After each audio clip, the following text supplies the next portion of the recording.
Before the opening bell, U.S. indices, they closed down on Thursday, pressured by tech, hardware and equipment, real estate and energy sectors, while on the economic target, GDP remaining at 2.1% on the quarter in the fourth quarter's second reading. Durable goods orders declining 0.2% in the January preliminary read. Initial jobless claims rising to 219,000 in the week ending February 22nd, while continuing claims they fell to 1.724 thousand in the week ended February 15th. This all as 97% of S&P 500 constituents traded lower or unchanged yesterday.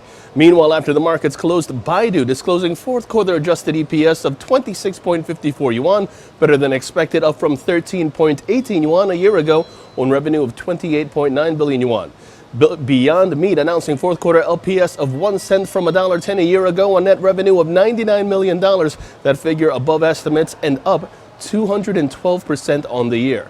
Meanwhile, in terms of expectations today, we have earnings from Celgene, and on the economic docket before the opening bell, we have both personal income and personal spending, as well as core January PCE price index figures and wholesale inventories. Meanwhile, 9:45, we have Chicago PMI for the month of February, 10 o'clock in the morning, Michigan consumer sentiment, the final read. Moving on to the markets, the S&P 500 is where we begin. That's under pressure. The Nasdaq, that continues to see downside prevail, and that's in focus as the relative strength index is bearish and calls for further downside. Short positions below 84.48 are favored with targets at 8,000 and 78.30 in extension, while the Dow Jones, that sees the downside prevail.